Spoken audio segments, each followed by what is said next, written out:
जय हिंद। पिछले क्लास में हमने समझा था ब्लड किस प्रकार शरीर में घूमता है और धमनी शिरा के बारे में पढ़ा था। आज हम समझेंगे महाधमनी और महाशिरा और बॉडी के अंदर ब्लड फ्लो होता है किस रास्ते से फ्लो होता है। शरीर में रक्त का मार्ग, ये दो पार्ट में पढ़ना पड़ता है। एक बॉडी में कैसे फ्लो करता है, दूसरा हार्ट में कैसे फ्लो करता है। जब ब्लड निकलता है हार्ट से तो आपको पता है धमनी से निकलता है। तो कोई भी चीज़ का साइज होता है, आप सुने भी होंगे, छोटा, मीडियम, बड़ा, सबसे छोटा। तो उसी प्रकार इसमें महाधमनी, फिर धमनी, फिर छोटी धमनी।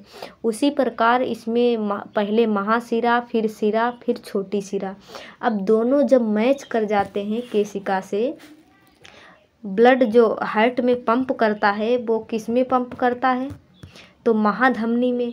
महाधमनी भी धमनी है, बस थोड़ा सा साइज मोटा है। उसके बाद रक्त धमनियों में बट जाता है और धमनियों के बाद और छोटी धमनियों में बट जाता है। जब लास्ट में जब त्वचा के पास जब रक्त पहुंचता है, यहाँ पर केशिका के पास, देखिए केशिका क्या होती हैं, पतली बाल की तरह नसें होती हैं। जब कहीं हाथ में हम कट जाते हैं तो थोड़ा थोड़ा ब्लड निकलता है। तो वो धमनी नहीं गए तो वो क्या कटती है, केशिका कट जाती है। तो लास्ट स्टेशन इसका क्या हो गया, केशिका। अब ये हार्ट जो था फेफड़ा की मदद से ऑक्सीजन लिया और उसको पूरे शरीर में पहुंचाने के लिए पहले महाधमनी के अंदर रक्त गया। कहाँ गया, महाधमनी में। उसके बाद धमनी में, फिर उससे छोटी धमनी में गया, फिर लास्ट में केशिका के पास गया। और केशिका के पास आते आते यहाँ तक ऑक्सीजन समाप्त हो गया।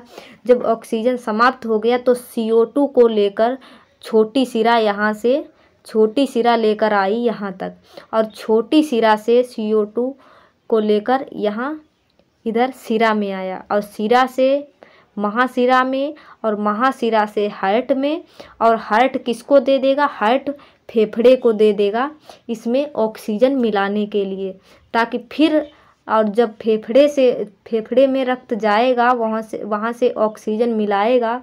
ऑक्सीजन मिला के हार्ट को फिर से दे देगा और फिर हार्ट धमनी में रक्त भेज देगा, धमनी से महाधमनी में, फिर धमनी में, फिर छोटी धमनी में, फिर केशिका में, केशिका शिरा, छोटी शिरा से शिरा में, महाशिरा में, फिर हार्ट में। इसी प्रकार रक्त घूमते रहता है।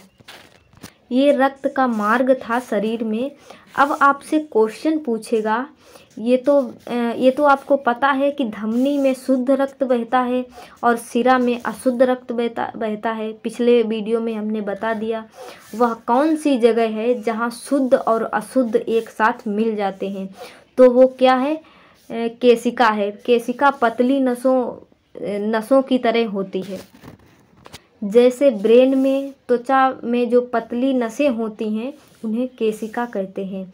अब यही जब हार्ट में आप जाएंगे तो हार्ट में आपको 4 चैम्बर देखने को मिलेंगे। उसमें दायां निलय, बायां निलय, दायां अलिंद, बायां अलिंद, वही सब होते हैं। तो आपको ये अगले पार्ट में हम बताएंगे। तो अगर आपको ये वाला रास्ता आपको पता रहेगा तो उसको समझने में आपको कोई दिक्कत नहीं रहेगी। तो हम हार्ट वाले पार्ट में आपको हार्ट वाला रास्ता बता दूंगी, इसलिए बाहर वाला रास्ता आपको याद रहना चाहिए।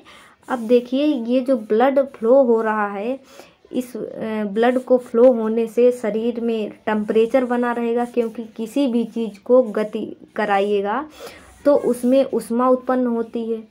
तो हमारा शरीर गर्म रहता है। तो इस आधार पर जीवों को 2 भागों में बांटते हैं, समतापी जीव और विषमतापी जीव के बारे में हम नेक्स्ट वीडियो में समझेंगे।